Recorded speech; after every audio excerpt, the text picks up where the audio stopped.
This episode of Notch 6 is brought to you by the Madison Poster Company and the Lionel D145 Dealer Display Poster. This colorful and exciting 7-foot poster is now available exclusively from the Madison Poster Company. Bring the classic look and feel of a Lionel showroom to your train room. The Lionel D145 Dealer Poster is available at madisonposter.com for immediate ordering. Again, that website is madisonposter.com. It's the Notch 6 online podcast, episode number 29. In this episode, we talk with former Lionel President and COO Richard Maddox in part one of a two-part interview. We get brand new breaking news from the Lionel Collectors Club of America, and we're going to show you how you can spend a little bit less money on your club dues.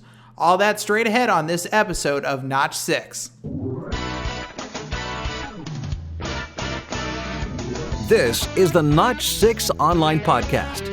Notch 6 is the podcast dedicated to O-gauge trains. Whether you're collecting, operating, or just getting started, Notch 6 is your home for O-gauge news, events, and interviews. Now here is your host, Derek Thomas. Well, welcome to another brand new episode of Notch 6, the only online podcast, only online radio show, whatever you want to call it, dedicated to the world of O-gauge trains. Whether you're a beginner, a seasoned veteran, anywhere in the middle, this show is for you if you like O-gauge trains. So happy to have you along for this episode. This is going to be a longer episode, so we're going to dig right into the interview with Richard Maddox here in a few minutes, and I promise this one is worth sitting down for.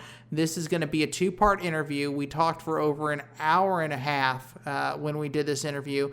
We'll get to that in a few minutes. A few things before we get into that. Number one, you may notice at the top of the show that we've jumped from 11 episodes to 29 episodes. Well, when I was looking at the episode guides, I realized that with all the special episodes and everything that we've done over the past year and a half, instead of actually doing 11 interview episodes, we've actually put together almost 30 shows. And in fact, this is show 29, and the show next week will be show number 30. So from here on out, whether it's a special edition or not, we'll reset the episode count. So it'll go 29, 30, so on and so forth. So special edition shows will now have a number. Not that it really matters, but I figured I would just explain myself. Brand new breaking news from the LCCA. That's what we're going to talk about in the news desk today. For those of you who are waiting for the On the Road to the LCCA National Convention update on our modular layout build, I'm going to hold that over for the next episode, which we're going to release these episodes a week apart. So we're going to give you a week to digest the first part of this interview, and then we'll release the second part of the interview next week. And that's when I'll include the segment on the modular layout build and how that's going. And some interesting things to talk about there as well. Let's head over to the news desk, and we'll hear from the guys over at the LCCA on how to save a little bit of money on your club dues, and then we'll jump into part one of Richard Maddox. Keeping you up to date on everything that's coming down the tracks in the world of O-gauge. It's time for the Notch 6 News Desk. The News Desk is brought to you by the Lionel Collectors Club of America. Visit lionelcollectors.org for all the latest LCCA news. Welcome back to the Notch 6 podcast, and before we get to Richard Maddox and his really amazing interview, we have some hot news coming in off the press. It's time to bring in my friends from the Lionel Collectors Club of America, Al Colas and President Dennis DeVito. Guys, how are you this evening? It's a beautiful day, Derek. Glad to be with you. We're doing fantastic, Derek. Thank you for having us again. Something really exciting that we need to talk about, and we're just going to spend a few minutes on it today, and then we're going to get into this much deeper in a later show. The LCCA is lowering dues for their membership. Did I read that right? Is that correct, that instead of spending more money, we're spending less? Well, Derek, that certainly is true if you elect to sign up for our electronic membership. Dues are going to remain the same if you remain as a regular member. But if you elect to become an electronic member, we are reducing the dues for that classification of membership. The electronic membership is a classification of membership that will not receive hard copies of our Lion Roars or the interchange track, and we're able to pass those savings of both printing and mailing on to members who elect not to take those magazines in home delivery.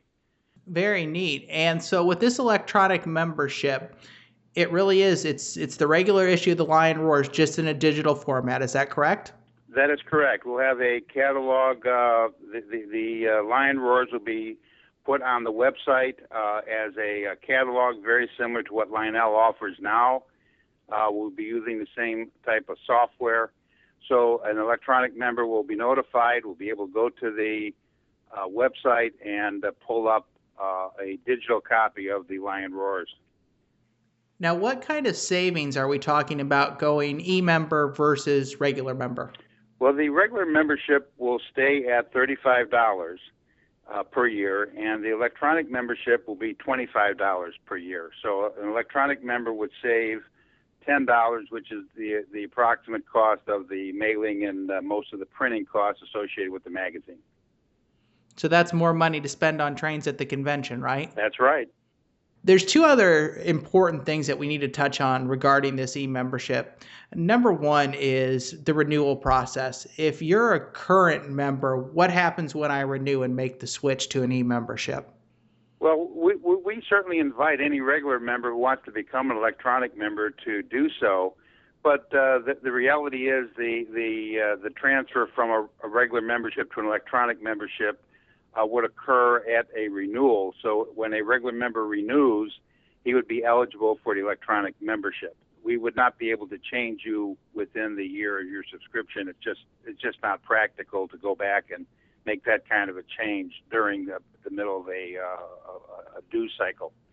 But for new members or members who, especially a lot of the folks who become accustomed to transactions over the net or who are interested in reading and are not interested in saving paper, this is a wonderful option for them. Something else that the LCCA is working on in the world of cyberspace is a poll question.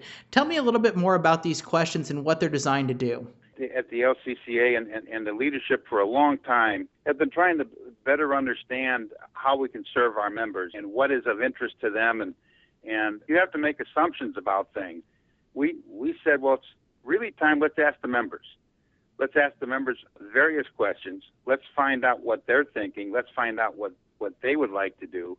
And while we're doing it, let's have a little fun. Let's find out what the hobby is about. And collectively over time, this accumulation of data will, in fact, provide useful information. And we're not keeping this to ourselves, Derek. It's all published. The results are all published in total on the website. So you can take the poll, and you can go back and take a look at how your fellow members have responded to the same questions you respond to. Now, how would somebody go about finding the poll on the website? Where are they located? Well, if you're familiar with our website, it's on the crossbuck, where we always have it. And we also include it in stories in the other news section on it's a blue tab on the bottom of our website. That will always relate you back to the poll question and, of course, the various answers over time. So if you haven't participated in the Lionel Collectors Club of America polls yet and you want to see the interesting results that have already been posted from the previous questions, go ahead and hop on over to lionelcollectors.org. Again, the poll is right on the crossbucks. Take a look. Go click on the results. Guys, it sounds like you guys have some exciting things going on, and we will catch up with you again in a little bit more in depth down the road, and we'll get to talk about all these exciting things. Of course, we're on the road to the National Convention in July, and so next time you hear from these guys, we're going to talk a little bit more about the convention and get really in depth with some of the exciting things that are going on at the Lionel Collectors Club of America. Thanks again, guys. Thank you. If you're ready for an online hobby shop that can give you the service of your local hobby store, then look no further than NassauHobby.com. Nassau Hobby carries the full line of Lionel and MTH products in their online store at the most competitive prices on the internet. And until April 30th, use the promo code NOTCH6, that's NOTCH and the number 6, for 10% off any order excluding pre-order and sale merchandise. That's NASSAU hobby.com. Nassau Hobby, bringing you great O-gauge trains and service at great prices since 1946.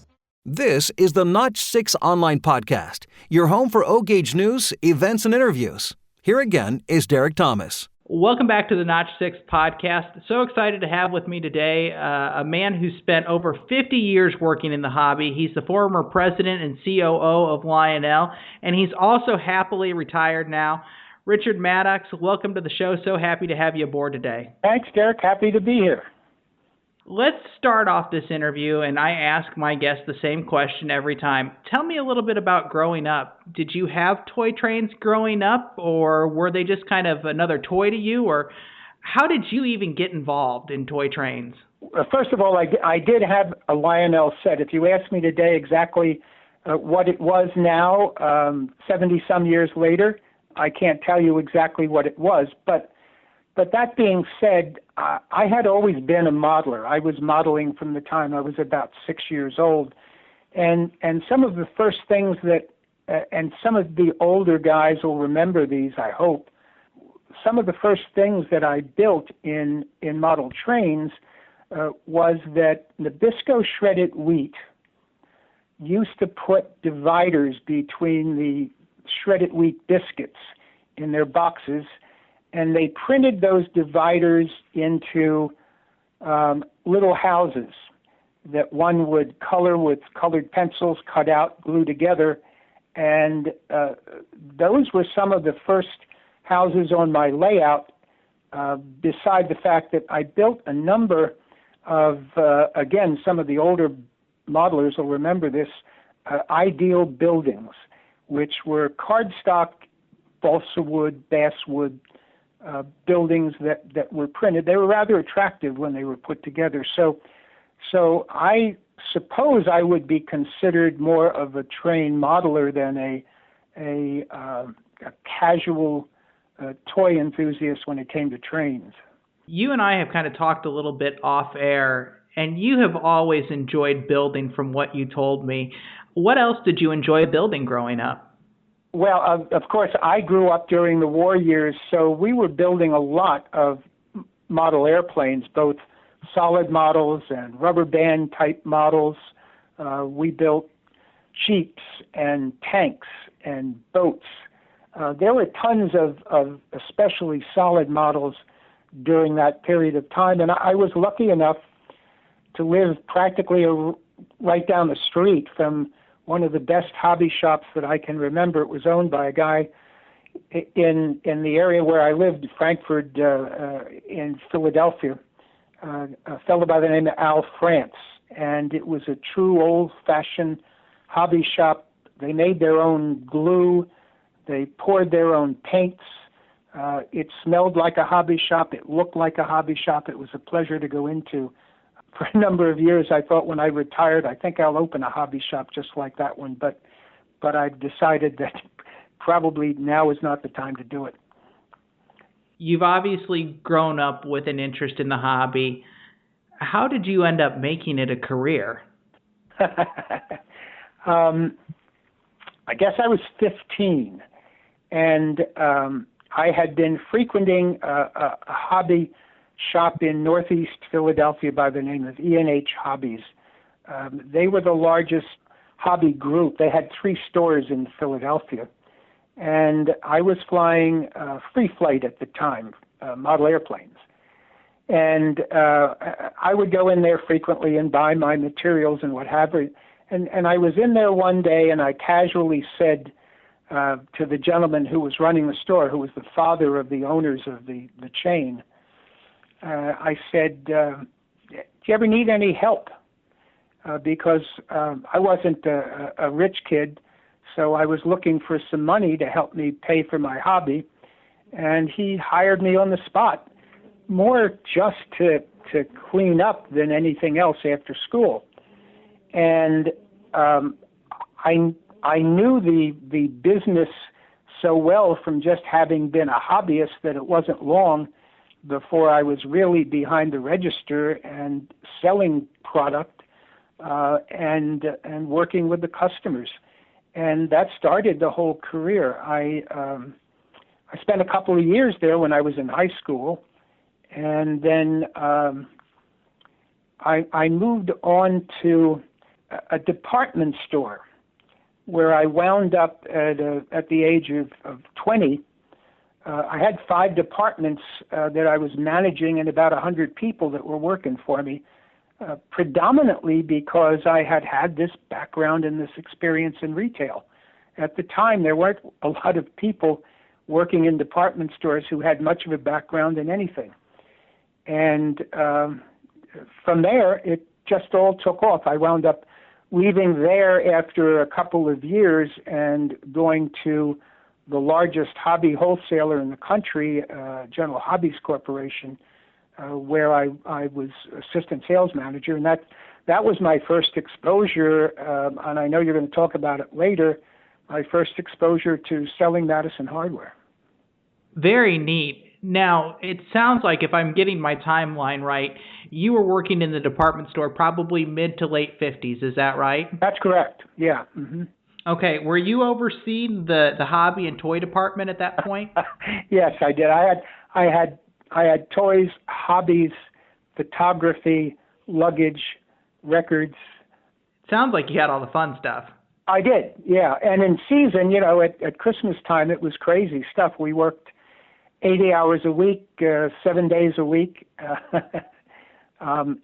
Even though that was pre the period that you were open 7 days a week, but we needed to spend Sundays just getting things back together again after the crazy rush during the week.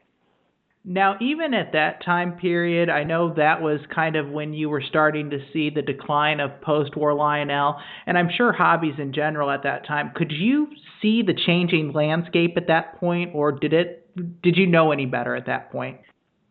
I guess I was not as involved with Lionel at the time. When I was in the department stores, we weren't one of the department stores that were able to carry Lionel, so we carried Marks. Okay. So I was more or less removed from that. And by the time I got into wholesaling, we did carry a few Lionel items, but Lionel by then was selling still mostly to department stores, into the hardware wholesale operations, and not as much into the hobby shops. I remember being, when I was in the hobby shop, actually having issues with getting enough Lionel product to satisfy the customers that we had. I remember the Virginian came out when I was in the hobby shop, and we just could never get enough of them. It's amazing how much the landscape has changed in all those decades, but it's neat that you were, in a way, a part of that, even a small part of it at that point. Of course, I want to talk about your time and your experiences, I guess would be the right word, calling on the legendary Madison Hardware in downtown New York City. Tell me about Lou and Carl, what you remember, and just share some of your stories from that time period. I wish I had more to share, but I don't have a lot, unfortunately. At the time, when we sold them, when I was with a hobby distributor, I was assistant sales manager, so I had very little contact unless there was trouble. If trouble with an order, then I might have some contact, but very, very little. And then I went away to the service for 3 years, and I came back and changed positions within General Hobbies to national sales manager with Associated Hobby Manufacturers, which then was a very, very large importer and seller of HO, N-Gauge, trains. And there I had a little bit more contact with them, but not a lot, since my reps typically handled Madison. I wish that I could even tell you who it was that I primarily dealt with there, but my memory is not good there. I think it was Lou, but I'm not sure. So it seems like when you moved to, was it national sales manager, that kind of became the jumping off point where you really started to get involved with trains. And you said primarily HO and N scale, correct? Yeah, we had a very broad selection of product at the time that we were bringing in from Italy. The name was Rivarossi, which at the time was a beautiful, beautiful scale HO product at some very, very reasonable prices. And we never could quite get enough of what we needed out of Italy at the time. And that period was the mid-'60s. It was an exceptional period of time for the growth, particularly in HO. And I think that probably hurt O-Gauge some during that period, because a lot of people felt that they could get a lot more on a layout in HO for less money than they could with Lionel. So people were buying HO in droves. We sold HO in every imaginable outlet in the country. Okay, so it was more than just the local hobby stores. Tell me some of the outlets that you guys were targeting at that point to move trains. Yeah, let's remember that back in the 50s, we were actually, as wholesalers, selling trains into Sears, Penny's.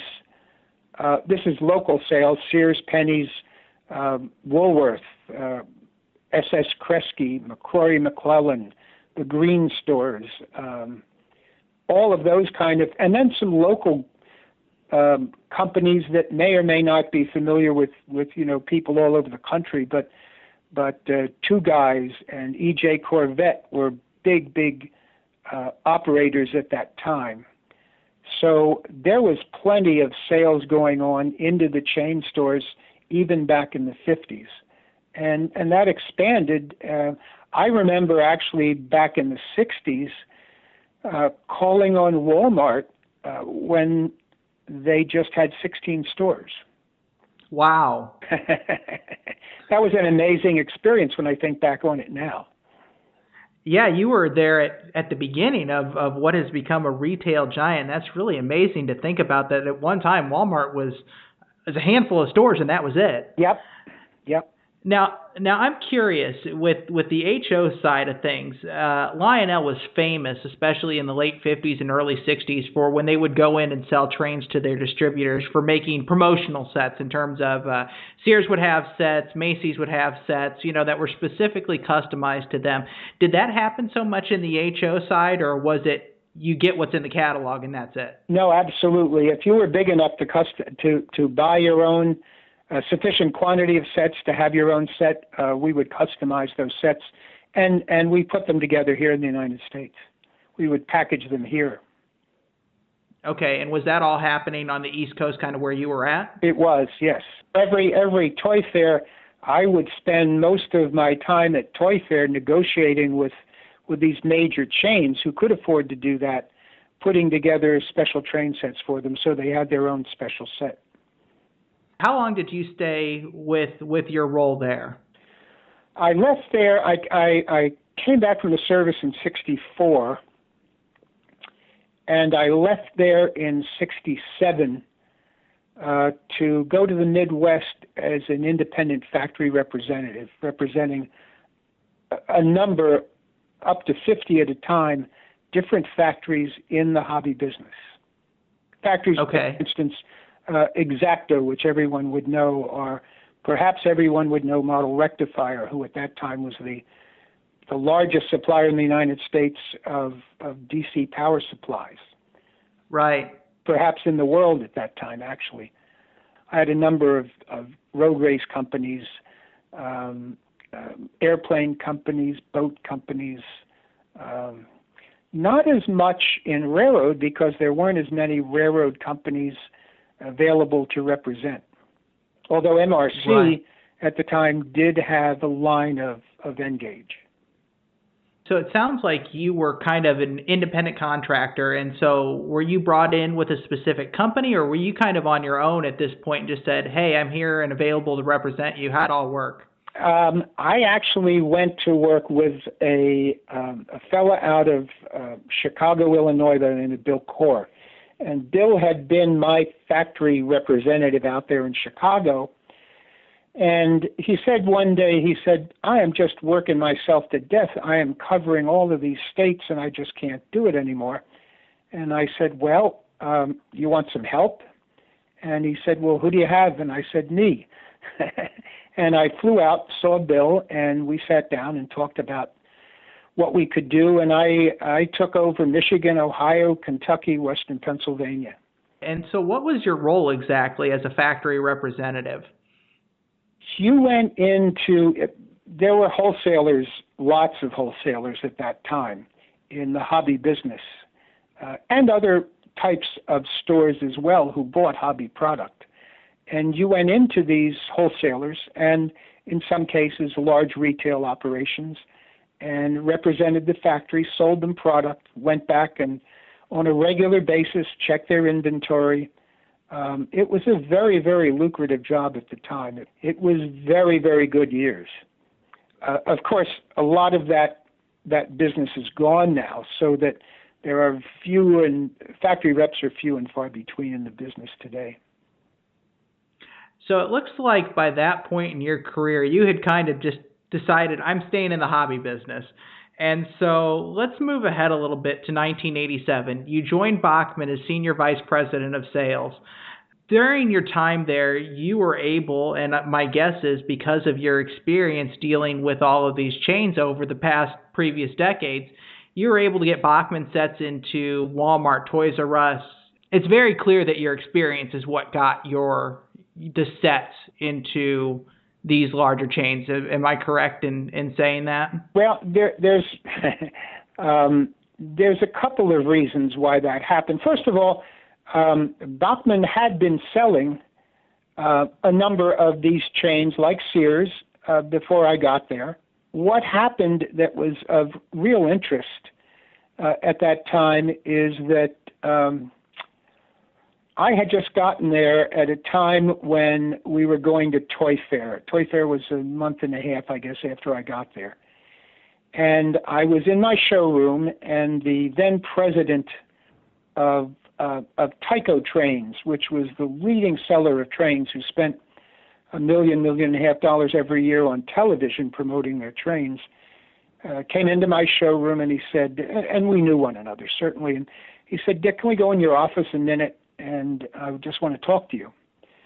So we went back into my office, and he said, I just wanted to clue you in that we're getting out of the train business this year. And I said, well, gee, thanks a lot for letting me know up front what was going on, because that gave me, we're in the peak time of going after customers, getting orders here at this toy fair, and knowing that my biggest competition is essentially leaving the train business was a big leg up for us.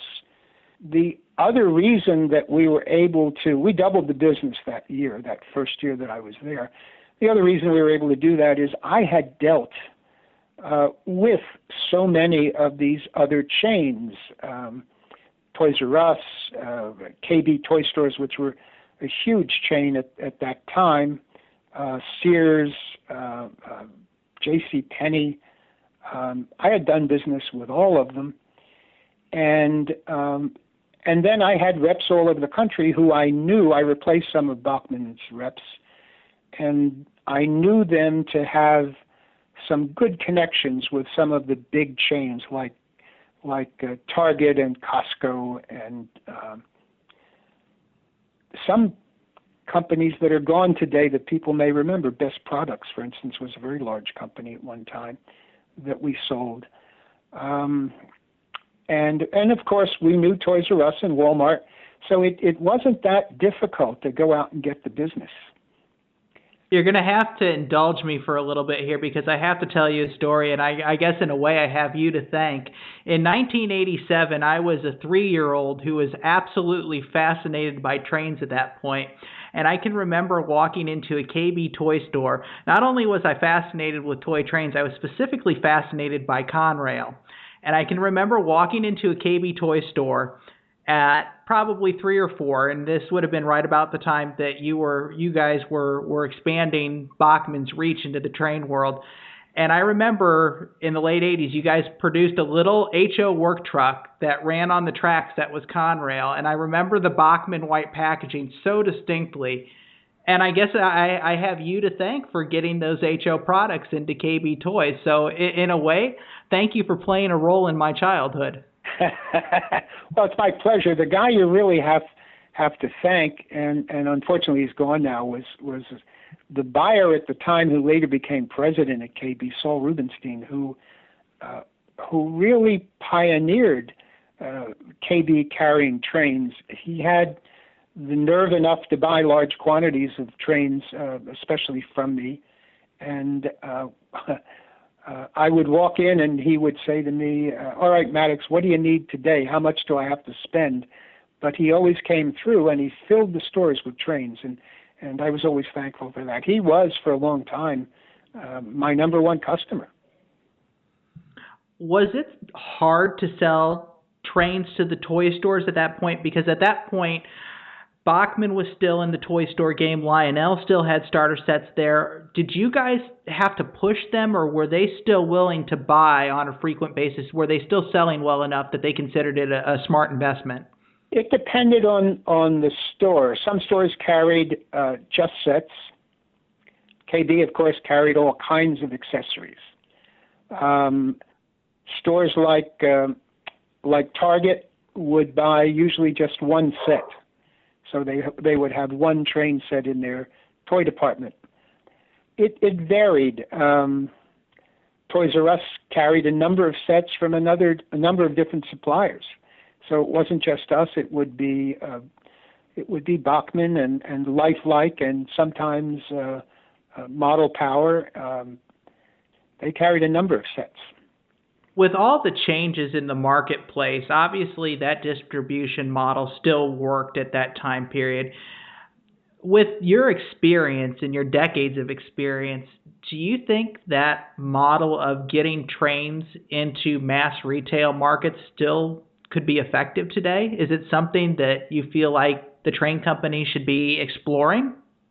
Well, I think Jerry's doing it with licensed product, which seemed to have worked for him. I'm not sure, the numbers. I'm not involved at all with that, and I have no contact with anybody at Lionel anymore. But from what I've heard, Lionel's done a good job of getting placement in some of the chain stores, which is a good thing. It gives them a lot of exposure with the hope that some of the people who buy those sets will come back and buy accessories and track and other product that is Lionel. So it's certainly worth the effort to try and do that, to the extent that it will be as important today as it was 30, 40, 50 years ago. I can't imagine it because there are so many other distractions.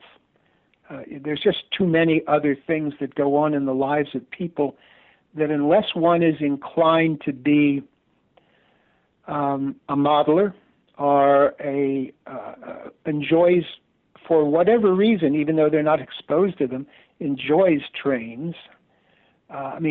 People don't see trains the way we used to see them. I had trains running through my neighborhood when I was a kid, so I knew what they looked like. I knew what they sounded like. We even had a train wreck in my neighborhood back when I was probably 5 or 6 years old. I remember going and seeing it.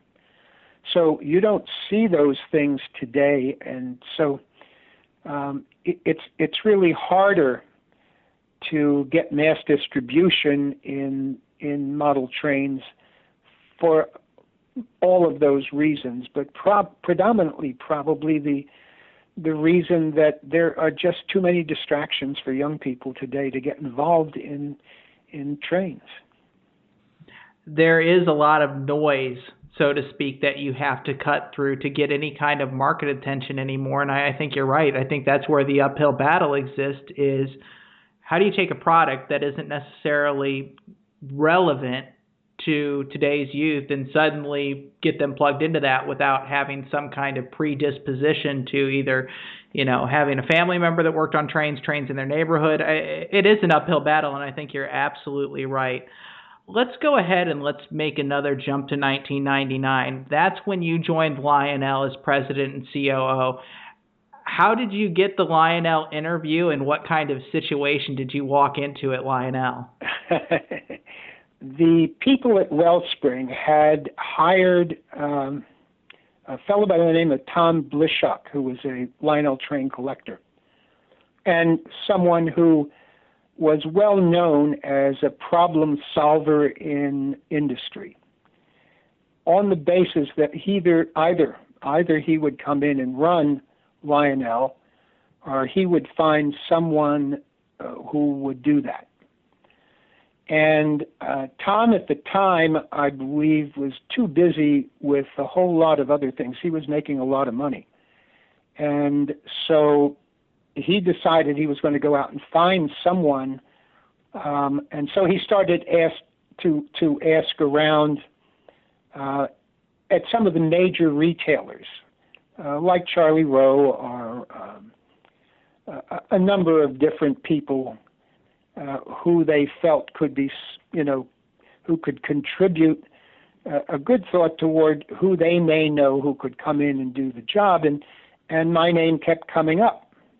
So he called me and he said, would you be willing to come up to New York and interview with us? Or even more importantly, do you have an interest in working with Lionel? And at the time, they really weren't looking for the president. They were looking for someone basically in the same position that I had, which was I was senior vice president, sales and marketing. The president was the owner in Hong Kong, so we had no on-premise president at Bachmann at the time.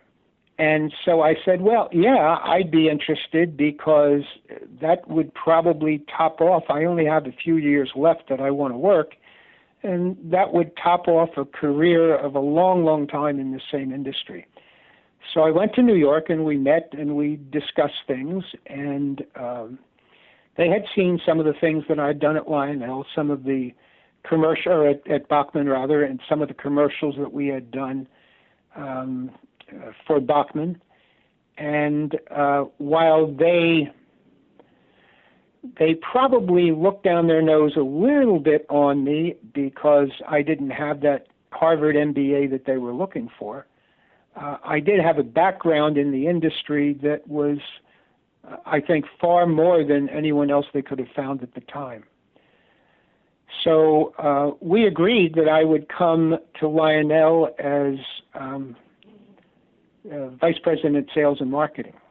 And then a couple of days later, I got a call on the phone, and somehow or another they said,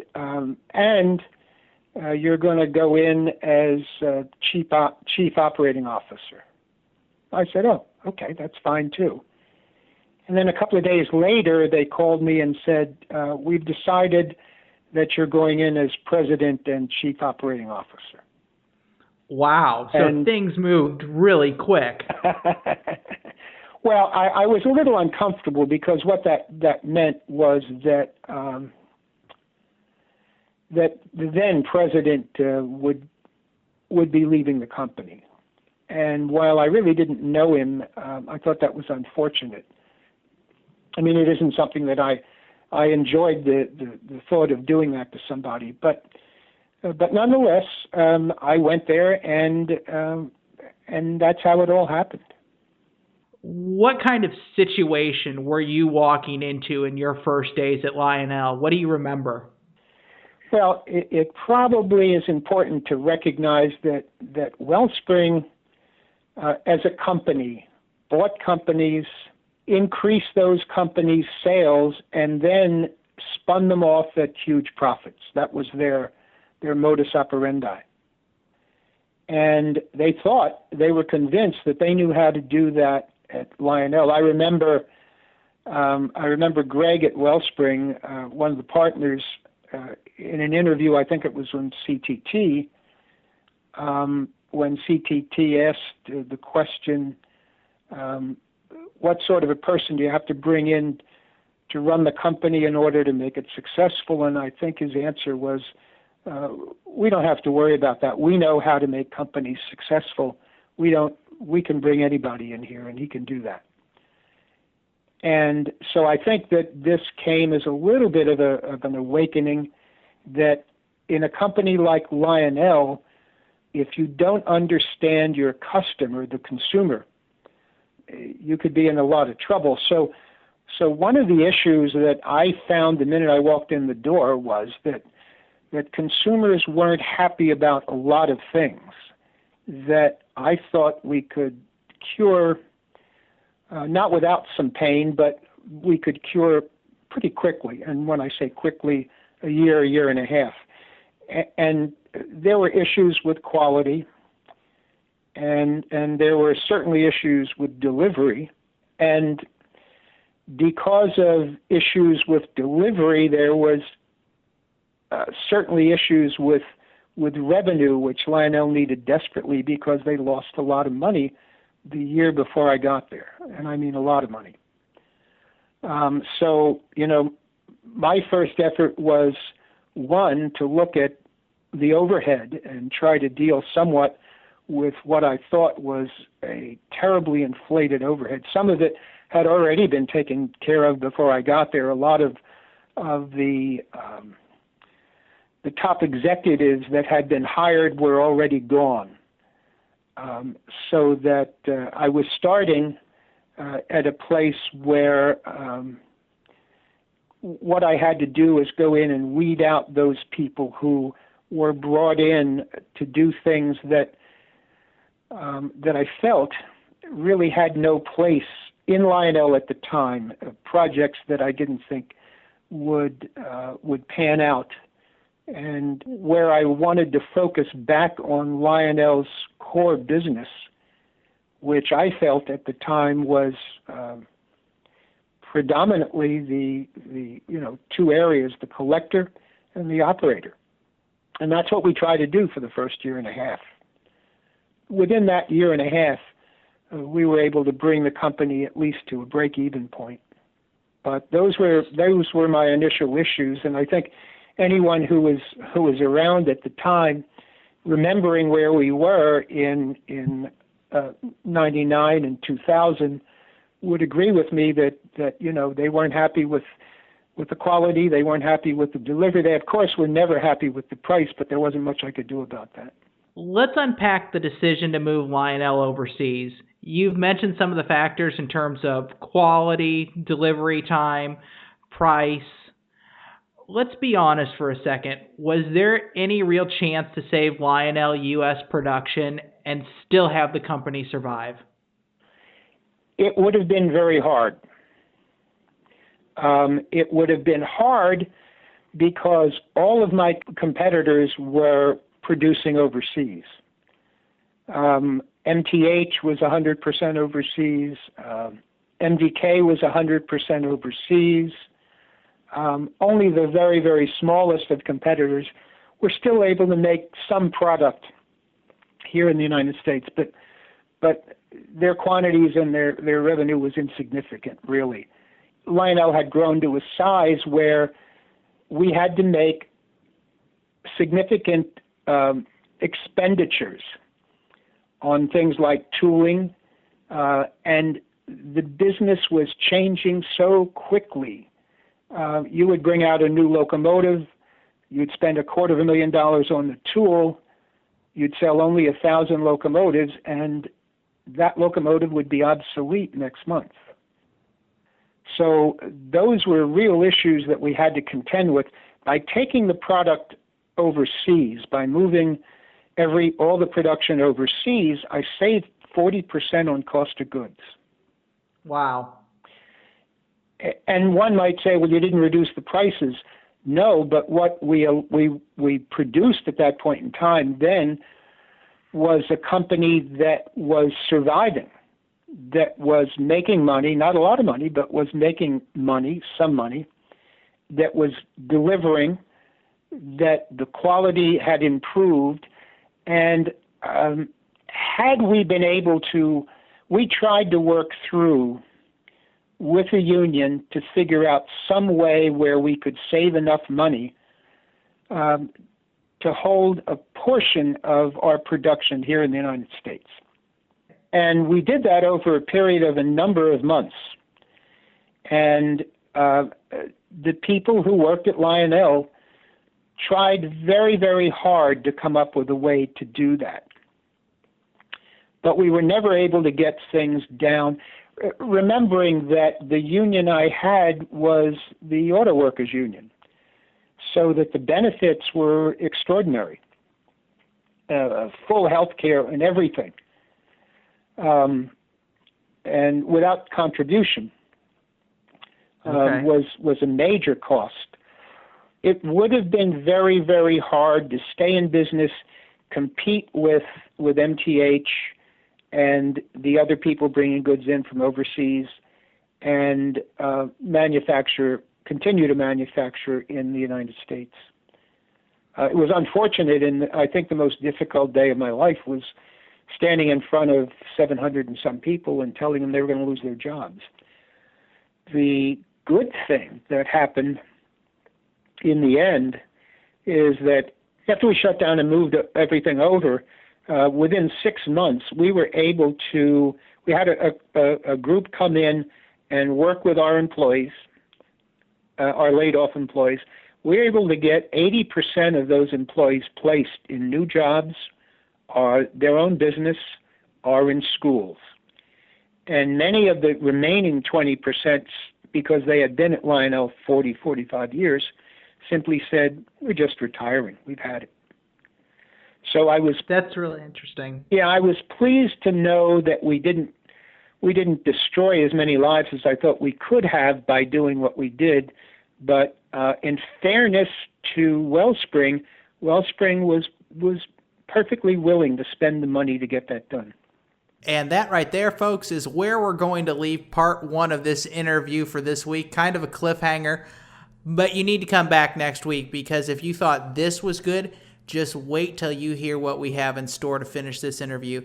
Stuff that I'm sure you've never heard before, stuff that we know has never been talked about publicly, everything from the Lionel bankruptcy to tooling issues in Michigan, how those were corrected.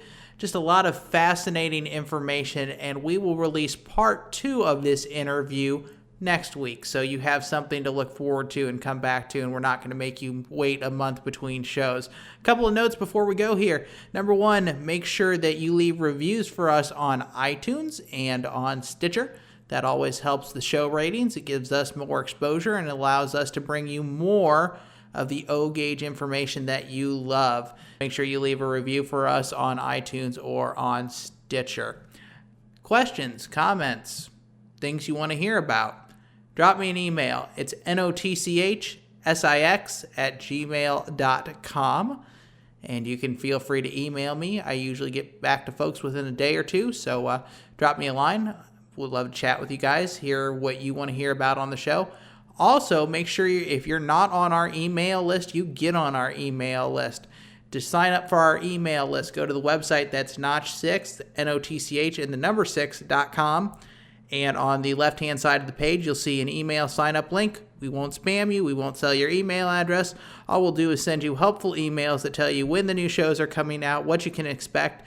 And from time to time, we'll also take a poll and ask what you want to talk about on the show, or if you have specific questions for upcoming guests.